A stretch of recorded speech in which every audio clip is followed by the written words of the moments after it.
All right, welcome back to the Spinnin Backfist MMA show. It is Robbie Fox, Jack Mack, Big Ev, and Michael Chandler. Obviously here to talk The Ultimate Fighter, coaching against one of my guys, Conor McGregor.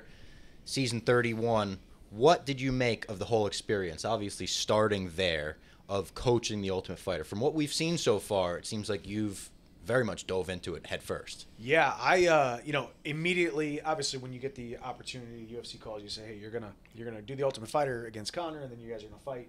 Obviously, my number one competitor in me, my number one instinct is I want to beat Conor. I want to beat Conor every turn. I want to beat him on the show, be a better fighter, better coach, better mentor, everything.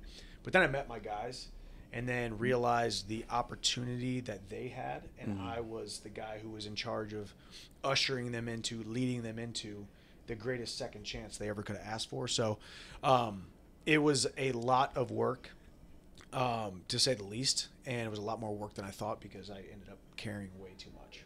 Oh. Yeah. Maybe not way too much. I cared the right amount, but it was a lot. Do you think this will usher kind of your post-career as maybe a coach, or no?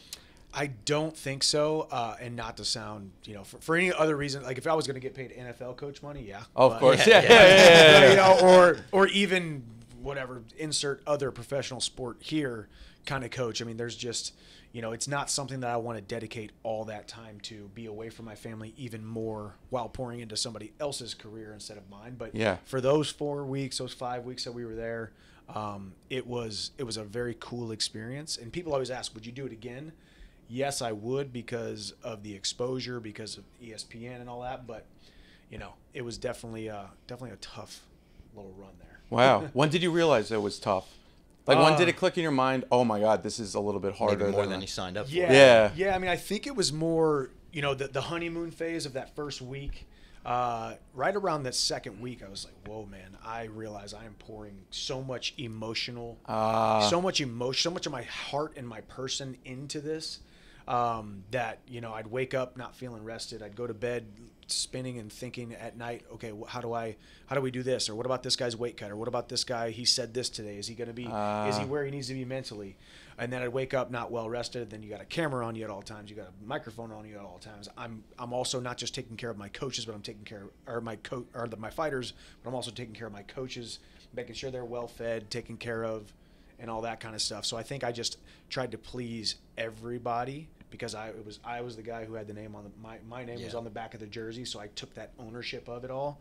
So I'm glad it wasn't any longer than the 4 or 5 weeks we were there, because I might have drove myself into a hole in the desert somewhere. So I was gonna say, even watching even last night's episode, I've noticed you've taken a very obviously the physical training, all of it's a huge aspect of it, but I've noticed you've taken a big kind of the mental approach where you're talking to him last night you're better than me here, this way, go out, give him that kind of that pep talk, that confidence. Is that something that the coach has done to you, or where does that come from? You just kind of get him psyched up for the fight, get him build his confidence up? Where does that come from? Yeah, it's a good question. I mean, really, from a practical standpoint, if you really look at it, these guys I had my first batch of fighters for the first 5 or 6 days before they fought. There wasn't much that I could teach them about the X's and O's of fighting. They had already been to the UFC, had some success, had some losses.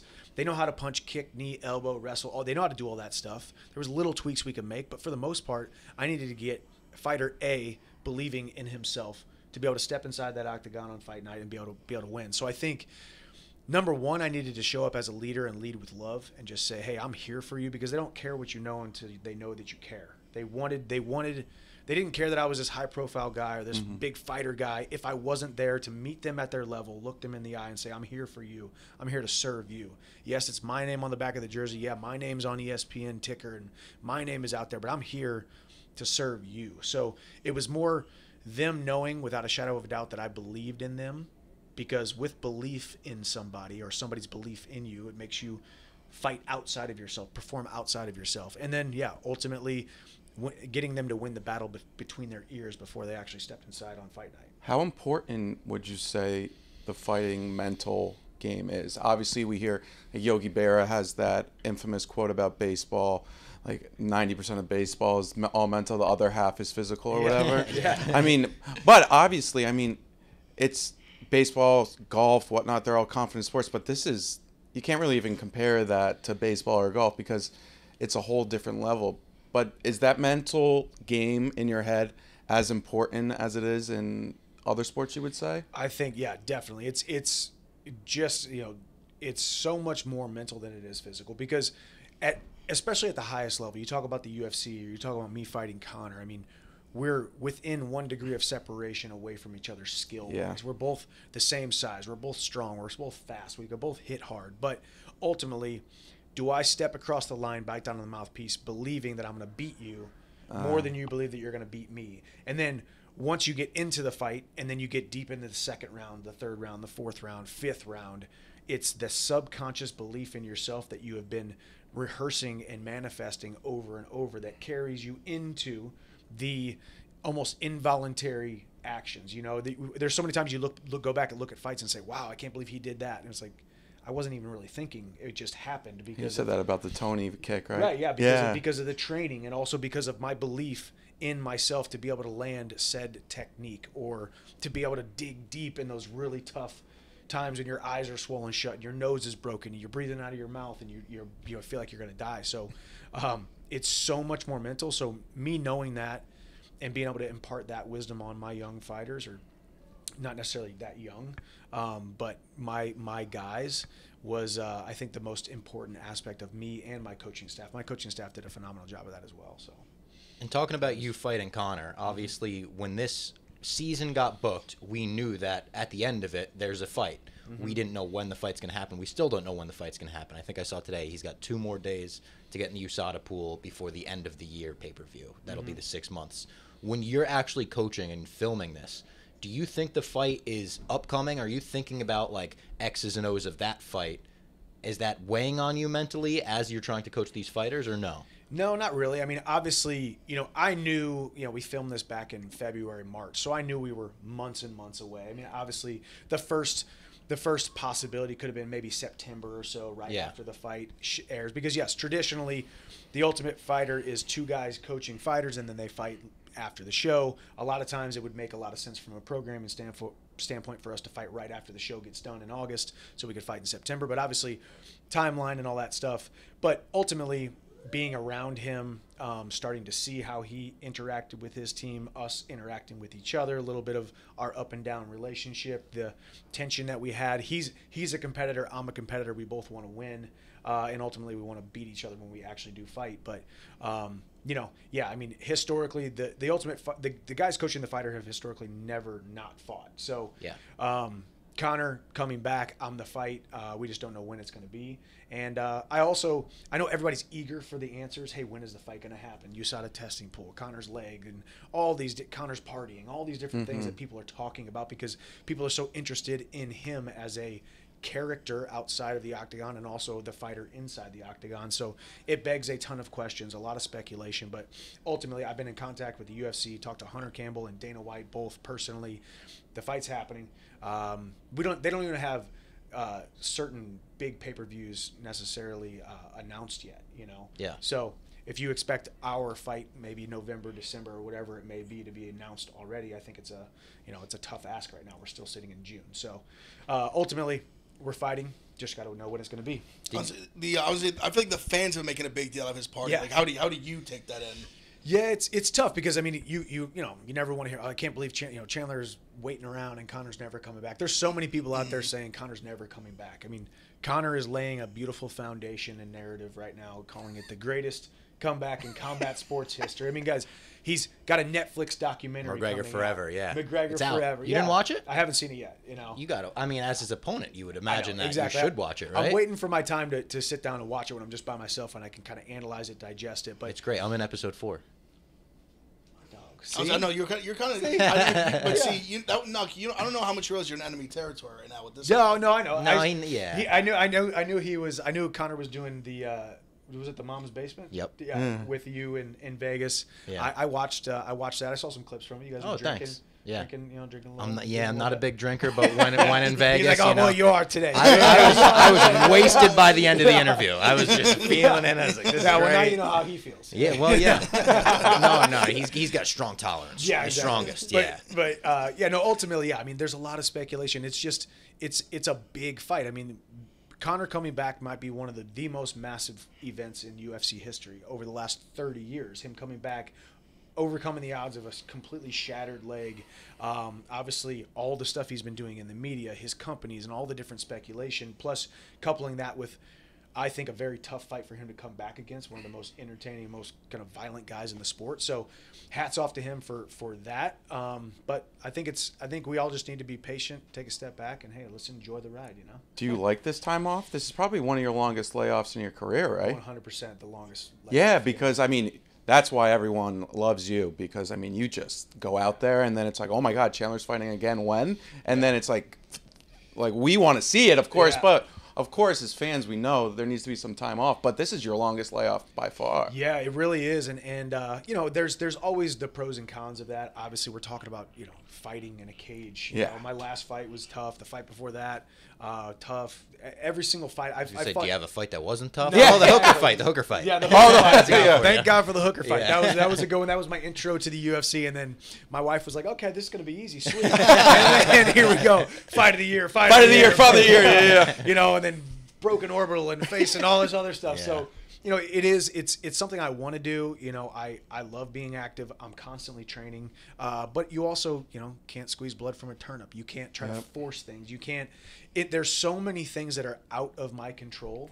And just in life in general, let alone one of the biggest sports platforms on the entire world, trying to get one of the biggest sports superstars in the world coming back off of an injury, trying to figure out the card, trying to figure out when it's going to happen. Then you throw in USADA, then you throw in, there's a million different layers to this whole thing. So ultimately, I'm out there training.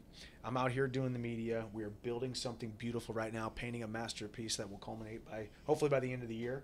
And it'll be a lot of fun. I said, ultimately, you really willed it into existence. You called him out the hooker fight. Yeah. It's probably been in that talks from basically that day. What was that, 2020? Yeah, that was 2021. That was the first time I met you in the airport in Abu Dhabi after the fight. That's right. Oh, yeah, it was Abu Dhabi. Yeah, dude. So, I mean, this is definitely a sport where, you get that opportunity on a microphone after a nice big win like that.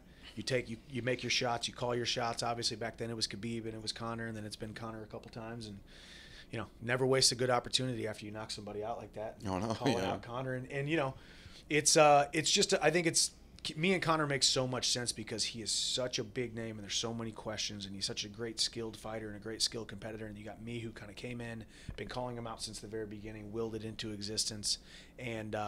Obviously, my resume speaks for itself. And the America versus Ireland thing too is such a nice factor in it. Yeah, it's great. Plus, 12 hours on ESPN over 12 weeks. Over the summer. I mean, it's just obviously you guys have seen the promo with him pushing me and some of the things we've said to each other. A rare face push. A rare face push. Yeah, you don't see that often. The face push, but it's a veteran move by Yeah, McGregor on that face push. Yeah. But it was very unexpected. But it was also it's foreshadowing for how the rest of this season is going to be. There's a lot of. They're painting some really cool stories with the guys and their backstories, and then obviously me and Conor's relationship. So it's been a lot of fun thus far. You obviously had a respectful relationship before you even signed up for the Ultimate Fighter. Did you leave the Ultimate Fighter with a different look at Conor? Did anything surprise you about him? I think I always and I've said it since the very beginning. Conor's very good at being who he wants to be or who he feels led to be that day. Sometimes you're going to get the nice, quiet, respectful Conor, the, hey, how you doing? How's the kids Conor? Or the, push you in the face Conor, which I love. I loved just being a part of it because, yes, although he is my opposition, although he is the opposition coach and the guy that I'm going to fight, and we have a fight that will get scheduled soon, it was also just an opportunity to be around him, have him see the way that I'm interacting with people, see the way that I carry myself, feel the confidence that I have, the aura about me, the confidence in the security that I have in me as an individual. So it gave us an opportunity to be around each other a lot. But it was funny too because you're always on eggshells too. You're always you never know how thin the ice is that you're standing on, right? Because Monday he could be nice, and Tuesday he could be nice, and then Wednesday he's like, "That's it, I'm coming in." You know, so you never know. So it It was fun, man. I feel like we saw that in maybe like the first clip that got released from the season where he says, "You'll do what you're told." Yeah. You're Great having line, by the such way. a friendly conversation before that. Yep. And then he flips it with that line, and you see your face like, "All right, I guess we're doing this now." Great line. Yeah. It's like, all right, here we go. Well, and actually, the funny thing is, when I saw that clip, I was laying next to my wife, and she saw it. We saw it at the same time. And she goes, "Doesn't that piss you off? Aren't you mad?" I'm like, "Babe, no. That's number one. That's hilarious. Yeah. line, Number two, it's good for ratings. Number Yeah. three, like, who cares? The what way he they said? cut Oh, it, yeah. too, it just made everyone Well, stoked for the season. Yeah, like, exactly. yeah. Well, the way they cut it, I was just like, okay, I'm not going to say anything, but So Yeah. it's reality TV. That's what we signed up for. I knew there was going to be a moment every single episode. I'm like, that's not how it was, man. But whatever, it's Yeah. part of it. And that, Also, with that accent, everything says a little stank on Yeah. Dude, exactly. It's like a that's cheat code. the one. You're told, It like, is. It's 100% cheat code. Yeah. That if you have an accent, it's just funnier. You Yeah. can say, I "Give me a coffee, please." Patty, It's just funny. Patty Yeah, is Patty's helped the by same, that as yeah. well. Yeah. Anyone Exactly. Australians? I know. I'm going to start picking up an accent. Yeah, Yeah. you gotta, you Just a gotta white learn guy one, from the yeah. Midwest. I guess. do you, I've always felt this aura of confidence that you've had. And like, even now you're talking about how it's out of your hands, a lot of situations. Do you credit that to your faith? Or is there something else that, because I know, and something that I'm inspired by with you is that confidence in your faith, family, and whatnot. Does that confidence come from that? Or is it more so just, obviously, going into a cage, however many times you've done that, wrestled probably 1,000 times? Yeah. I mean, I think it's a mixture of all of it. I think as human beings, we want safety and we want control. If we all just had safety and we knew what was about to happen, or we had control of what was about to happen, to us, our perception would be that life would be a lot easier. But that the reality of it is that's just not the case. Nobody knows what tomorrow is going to bring and what tonight is going to bring. And in mixed martial arts, I don't know what it is going to bring when that cage door closes. Exactly. I could be 1,000,000-to-1 favorite against you. Yeah. And I think it'd be a little bit more. 2 million to 1 favorite. It But would it'd be. be a little bit more, right? But the fact of the matter is, you could still beat me. You could catch me. You could in fights. Yes. This is why we love the sport. This is why people love the sport of mixed martial arts. That's why people are so romantic about it and crazed about it, because we go to these arenas and we buy the tickets and we buy the pay-per-views because we don't know what's going to happen.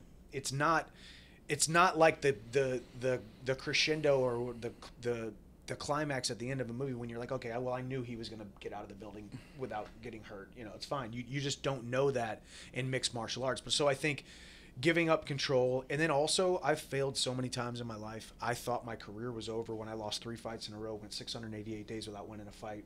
I already said goodbye to the sport many times.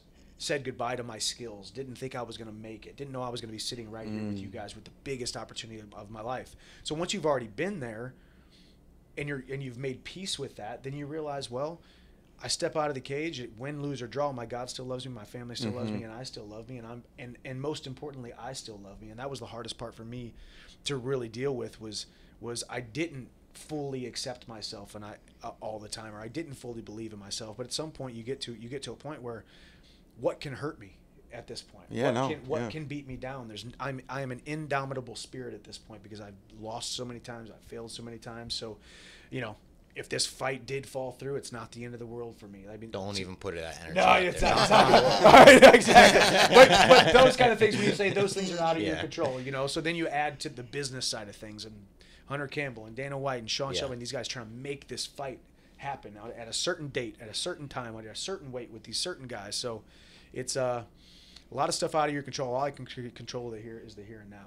Did you get to that point before you were at the UFC even? Yeah, I think in a lot of ways my path really did prepare me for this. Yeah. Albeit it was on a smaller stage, Bellator.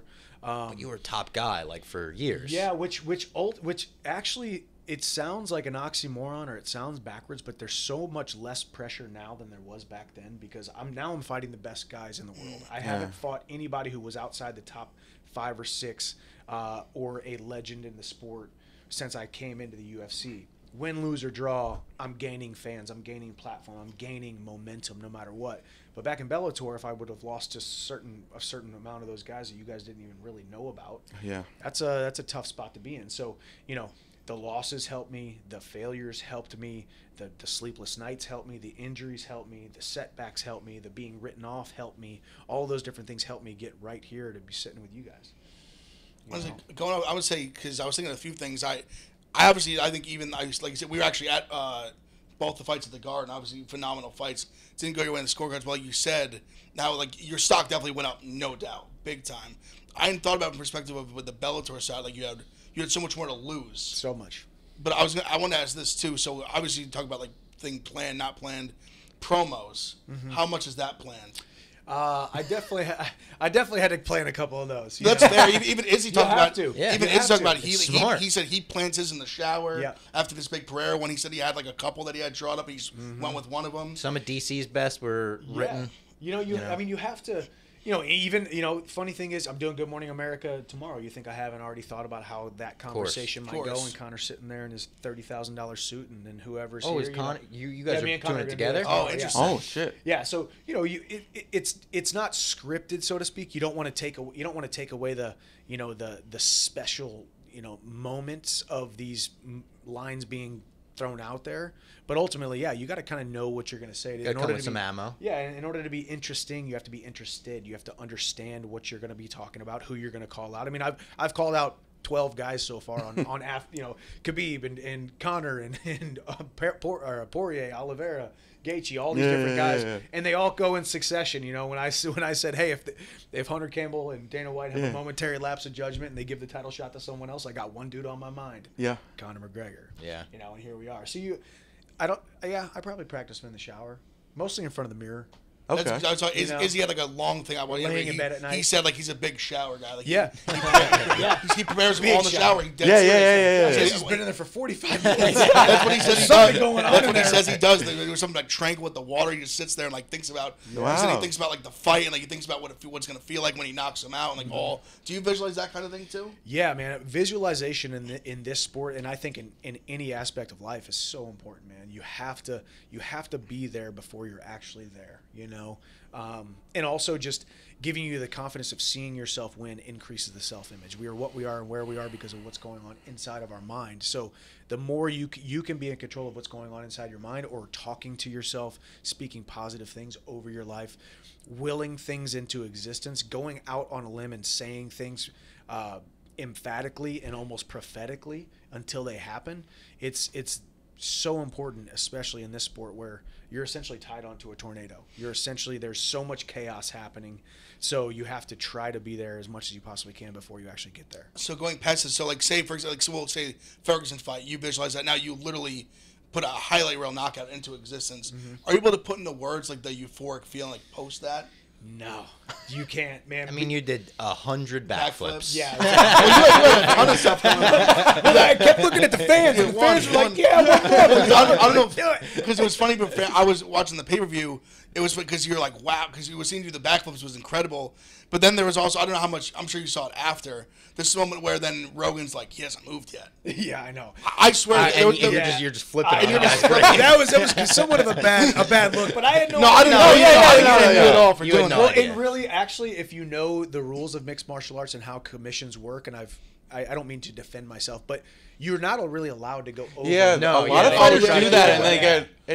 They literally sometimes they do there it too fast. Yeah. Well, and actually, I think the most disrespectful thing that you can do to a man after he just gets knocked out or whatever, because you've seen guys like, "Oh, good job, man, good job." Yeah. You give him a kiss on the head or something. To me, that's so disrespectful. I agree. I'm just like, dude, give me my moment to hate myself for a second. Yes. Because that's where you're at, right? It's like, give me a moment. I know you just won, but this is my moment. I don't need you telling me everything. You should let the loser come up to you, right? I honestly always do. Yeah. And it may be misconstrued as bad sportsmanship because I'm just like, knocked you out, see you later. But it's kind of just like, dude, now you're in your world and I've been there before, and I don't, because it's actually it's something other than sportsmanship masquerading as sportsmanship. 100%. Going up and doing the thing. It's just, I don't know what to call it. You're trying to like alpha the guy in a way. It's weird, right? It's almost, I mean, like the last thing you want to be told is like, hey, dude, you did that wrong. You know, it's like, oh, I know I did it wrong. Like me and my wife hold each other accountable, but we both know that we're harder on ourselves than we are on 100%. ourselves. So like, if I do something, the last thing she needs to just be like, hey, yeah, you did that wrong. I'm like, yeah, sweetie, I know Did you? that I did that wrong. I'm fully aware. Did you see the video of Cejudo rewatching his fight against Aljo with his wife? No. Yeah, but it's only his wife. So his whole camp was like, "Oh, you're doing like you did this right, and his wife was just like, "Oh, you shouldn't have done that." and then Cejudo like turned around and was like, "Yeah, I know." So do you and your wife do you rewatch your fights with her? fight or- study? Yeah, we do. Yeah, we Okay. do here and there. Not a lot, actually. I really don't. I usually don't actually go back and watch my losses much at all. that's- I'll go That back makes and watch sense, my wins yeah. all day long, and it might sound narcissistic or whatever. It's the same reason. Like if I watch film, I'm only gonna watch the fights that the guy loses. Oh, You know? I don't want to see that guy You winning. won't watch Interesting. wins? I don't want Wow. to see that guy win. I want to see him Interesting. at his worst. I want to see where he made the mistakes in the times that he lost. Interesting. Maybe it is ego. Maybe it is narcissism. I don't know. But You're doing to pretty me, good. Yeah, but to me, the way that I feel when I watch it, all it's going to do is well up fear inside you. When I go Yeah. watch, Conor knock out Eddie Alvarez with that beautiful combo at Madison Square Garden. I'm Cowboy like, used to say oh that. God, he's going to do that to me. Yeah, yeah. Cowboy used to say Whereas- he didn't want to see like the shot that puts you out because you would be afraid of that shot. Yeah, it is, so, and everybody's got their own way of doing it. But to me, that's definitely a way that I like to do it. But my wife and I don't really. We watch fights every now and then, but she doesn't say anything like, "Hey, you probably shouldn't have got choked." Hey, right there." footwork. Like, What's going on oh, here? Yeah. I'm like, my nose was broken. All right, I didn't know where I was. I had a blood bubble sticking out of my nose. Do you have a favorite Michael Chandler meme? Shoot, I mean. There's a lot of good ones. Yeah, I mean, there's a lot of. I mean, obviously, everybody talks about me talking and motivational stuff that I talk about, all that kind of stuff. Yeah. Like, how does Michael Chandler order a coffee? And it's like this big old. Oh, freaking leave me alone, guys. I'm just trying to be me, I mean, the one thing is, I don't know. What's your favorite Michael Chandler meme? I mean, I have one. It's gotta be recent. the- It's when you did the You in front of yourself? TikTok HQ. Okay. Have you seen have that you seen around? that one? The meme? No. Oh Come no! on. Oh, It's I'm just gonna a picture of you posing in front of yourself. Okay. And the caption's just so just like this guy really like hyping himself up.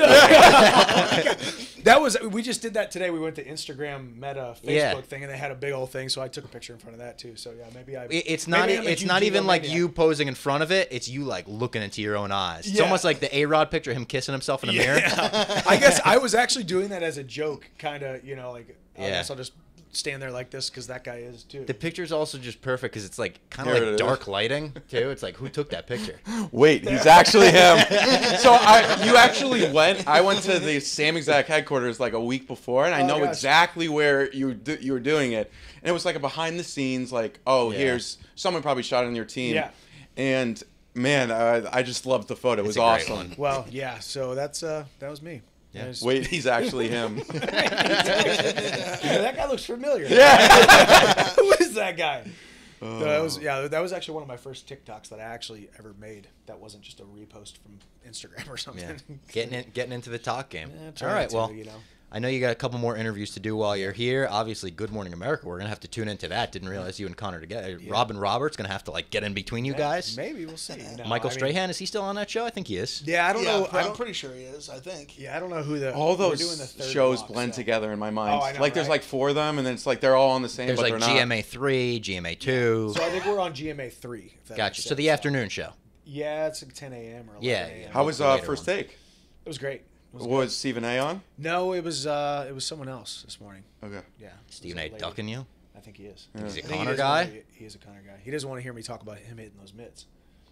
Oh, yeah, man, I know that that was a video. I tough know video. That was slow motion. It was his just him mitt just, like, hitting boxing. video? Remember his he was just doing, boxing like, video? Big loopy, like, Oh, he was. He was throwing like Oh, it was loopy. pretty bad. Oh. like his uppercut was like way. I know. different. I actually, that was one thing that I rehearsed when I was in the green room. I was like, should I bring up the I was Pretty good. waiting. I was waiting to bring up this meme. Yeah, So I like we your were the style. same. You waited Also, in the one wings. more thing before we get you out of here. Were you intimidated when you saw Connor knock out the Heat mascot? 'Cause I heard he had to go to the hospital. I was not, but yeah, that was good. I actually talked about that on First Take this morning. Did you? You know, and the funny thing is, I have no ego when it comes to this sport. Obviously, they showed it, and I made sure I brought up. Well, obviously, he was promoting the title, Yeah. the Yeah. title spray, right? I said Yeah. title like 6 times because I don't care. Like, I want the guy to make money, keep on Yeah. making money. He's got more than all of us, but keep on making it. So Yeah. it was a good. Maybe it was a publicity stunt. Yeah, Did I'm the a guy little actually go to woke the it. ER? We He don't got- listen. We That- don't that's know, what but people were either saying way, on we're talking about. yes, He only got Yesterday, Tylenol at the ER too. You know, I like to Yeah, put out. exactly. Yeah, I good like to job, put man. out kind of propaganda for Conor, so I said, listen, if Bernie the mascot can't take those shots, what makes you think Michael Chandler can? Oh, that's so crazy. What do you think But about at least- that? But at least he admitted it. You know, like, No, That's what It's I true. admit it. That's true. Bernie You know, the mascot, he had a helmet on, and did he have a couldn't take helmet those on. shots. That was like 6 inches of foam. Or That's what I'm whatever, saying. mass. You're right. What that ground and pound? was The Conor ground back? shot was That ground Was Conor strike. back? Pound and pound shot was good. It was like vintage Conor. First Yeah, knockout since really- Cowboy. Dude, you're right. He's back. He's back. He's back, baby. You better watch out. God dang it. Yeah, you can't watch that. I can't believe they made him watch it. He doesn't like to Coming see off his a win opponent now. Oh, to yeah, win. it's true. I You don't know, like to see dang the it. win. Yeah. I know. Yeah. They're all Connor called in. He's like, hey, get in this guy's head. Yeah. show him my last win Yeah. the other night at the Heat game. the supervisor morale. Yeah. The jumpsuit and everything. I know. All right, Michael Chandler, ladies and gentlemen. Thank you, guys. I appreciate y'all.